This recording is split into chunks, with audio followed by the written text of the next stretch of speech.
안녕하세요. 자유시민TV 박종원 인사드리겠습니다. 요번에 조국 장관이 사퇴하고 나서 지금 한참 이슈가 되는 게 뭐죠? 바로 공수처죠.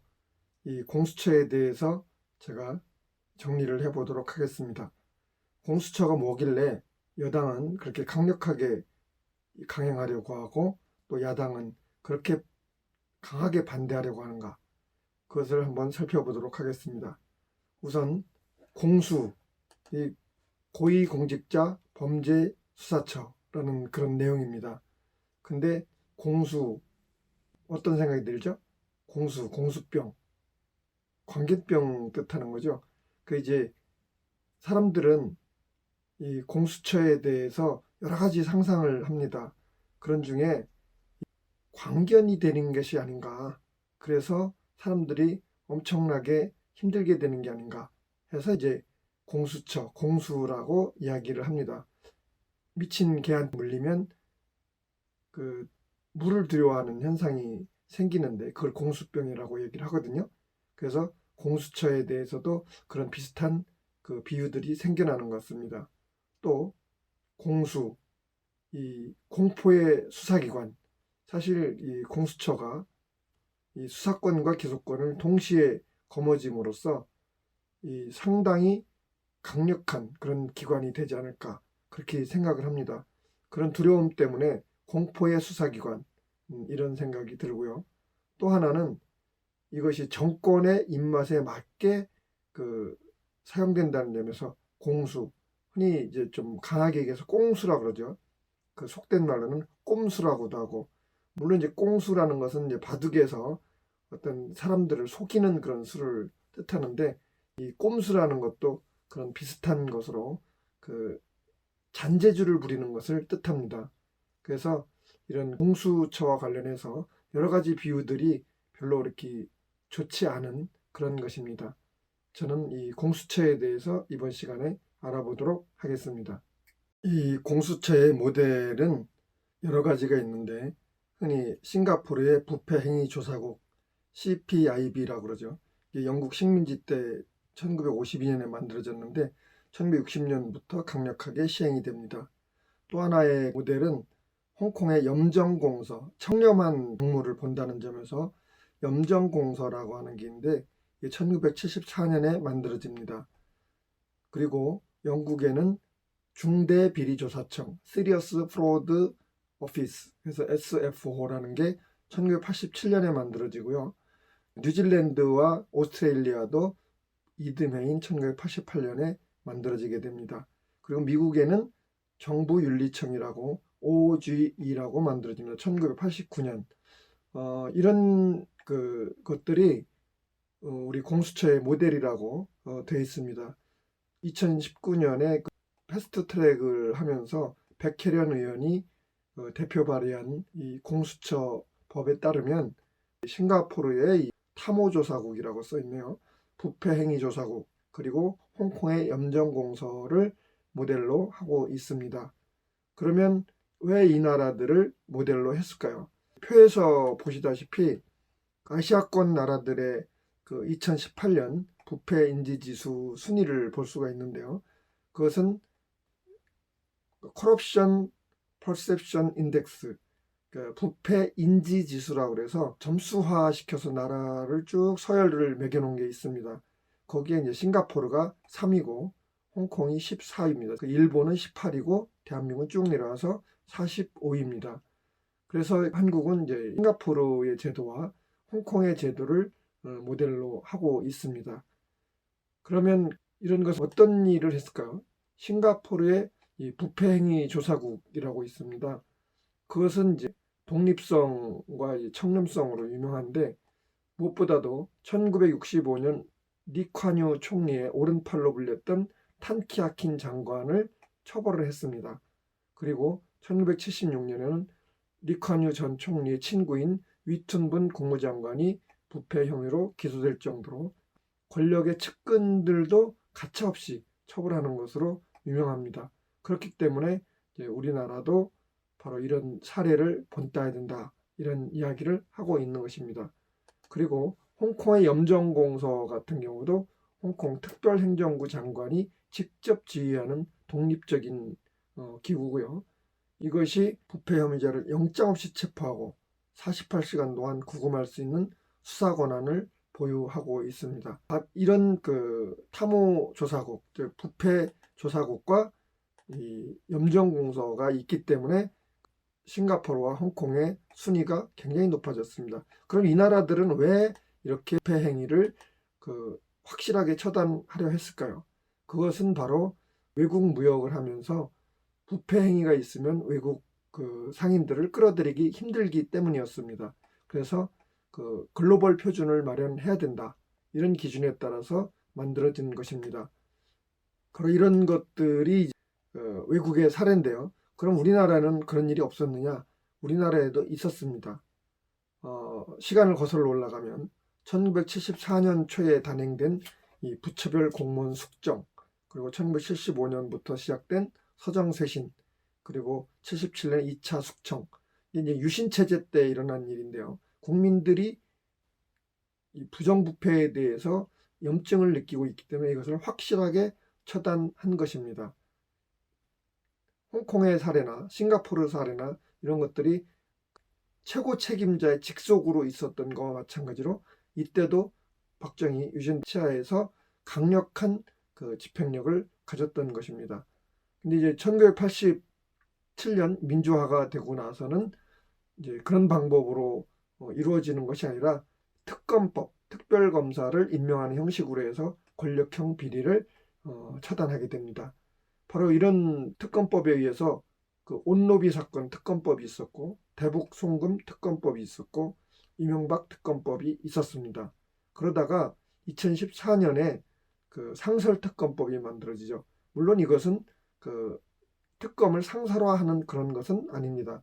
제도적으로 특검을 어떻게 임명할 것인가를 잘 보여주는 그런 제도적 장치를 마련한 것이죠. 그 명칭은 특별검사의 임명 등에 관한 법률이었습니다. 그리고 2016년에 김영란법이 만들어졌죠. 국민권익위원장이었던 김영란 판사가 부정청탁 및 금품 수수를 강력하게 처벌할 것을 주장을 해서 부정청탁 및 금품 등 수수의 금지에 관한 법률이라는 것이 만들어졌습니다. 이걸 이제 흔히 김영란법이라고 이야기를 하죠. 그래서 우리나라 이 공무원들의 부패 행위도 상당히 많이 개선되었습니다. 그런데 2014년에 상설특검법이 만들어졌는데 그럼 이것에 의해서 상설특검이 실행되었느냐? 그렇지 않다고 아까 얘기를 했죠. 그 이후에도 개별특검법이 제정 시행되었습니다. 박근혜 최신술 특검법 그리고 드루킹 특검법이 그것입니다. 바로 여기에 공수처 관련해서 지금 문제가 되는 대목이 있는 것입니다. 상설특검법이 있음에도 불구하고 왜 개별특검법을 또 제정을 했느냐? 개별특검법을 제정하지 말자고 상설특검법을 만든 거거든요. 그런데도 이 상설특검법에 의존하지 않고 개별특검법을 만들어야 됐던 이유는 무엇입니까? 그것은 바로 믿지 못하겠다는 것. 특히 대통령이 임명하는 수사 책임자를 믿지 못하겠다는 거거든요. 왜 그러냐 하면 이미 대통령은 검찰을 통해서 모든 범죄를 수사할 수 있습니다. 그리고 군에서도 군형법에 근거해서 군 검찰을 통해서 다 수사를 할 수 있습니다. 그러면 수사를 하지 못하는 일은 어떤 거죠? 바로 대통령과 연관돼 있거나 혹은 대통령과 직접적으로 연결돼 있지 않다 하더라도 대통령이 아끼는 사람이 관련된 일입니다. 가령 김대중 대통령의 아들들, 김영삼 대통령의 아들들, 그리고 이명박 대통령의 형님, 노무현 대통령의 형님, 이런 분들이 연관돼 있으면 쉽게 수사를 하기가 힘들죠. 그렇기 때문에 이런 것은 기존의 제도가 아닌 야당이 주장하고 야당이 인정할 수 있는 그런 사람이 특검을 해야 된다라고 보는 것입니다. 따라서 상설특검법이 2014년에 만들어진 이후에도 줄곧 개별특검법이 만들어졌던 것입니다. 지금 공수처법이 왜 겉도는가? 바로 야당이 원하는 그러한 특검이 마련되지 않는다는데 그 원인이 있습니다. 야당이 원하는 특검이 아니게 되면 어떤 특검이 될까요? 무소불위의 권력을 쥐고 있는데 그것은 누구를 위해서 쓰여질까요? 여당을 위해서 쓰여질 가능성이 큽니다. 그것은 어떻게 되겠어요? 공포의 대상이겠죠. 그래서 공수처법이라는 것이 공포가 함께 곁들여서 아까 이야기한 대로 광견병의 공수, 그리고 공포의 수사기관, 그리고 꼼수, 이런 이미지들이 모두 함께 섞여 있게 된 것입니다. 그렇기 때문에 왜 이 공수처가 제대로 되지 않는가를 잘 보여주는 사례입니다. 2014년에 상설특검법은 왜 시행되지 못했나? 그것을 보면 우선 조금 전에 얘기했듯이 상설화되어 있는 건 아니라고 그랬죠. 즉 상설이 아니라 임명절차법에 불과했다라는 것이고, 또 하나는 이 국회에서 임명을 하기 위해서는 누가 힘이 있겠어요? 다수당, 여당의 동의가 없이는 할 수가 없는 것입니다. 그렇기 때문에 여당의 벽을 뚫기가 상당히 어렵죠. 무엇을 통해서 뚫을 수 있어요? 국민 여론을 통해서만 뚫을 수밖에 없습니다. 그래서 이 상설화되지는 못한 것이죠. 그런데 또 하나 이제 법안 자체 문제는 이렇게 세부적으로 들어갈 필요까지는 없는데, 이 법무부 장관에게도 특검 발동 권한이 주어졌어요. 원래 검찰은 법무부 장관이 지휘하게 돼 있잖아요. 그런데 검찰에서 수사기관 자체인 검찰에서 문제가 생긴다면 어떻게 되겠어요? 바로 특검을 통해서 문제를 해야 되겠죠. 그러나 이것도 사실은 야당이 제기해서 야당이 인정하는 그런 특검이 조사한다면 모르되, 법무부 장관이 특검을 발동해서 한다는 것은 어쨌든 권력의 강화, 이런 차원으로 되기 쉽죠. 가장 큰 문제는 이 불신입니다. 바로 이런 불신 때문에 상설화되지 못한 것이죠.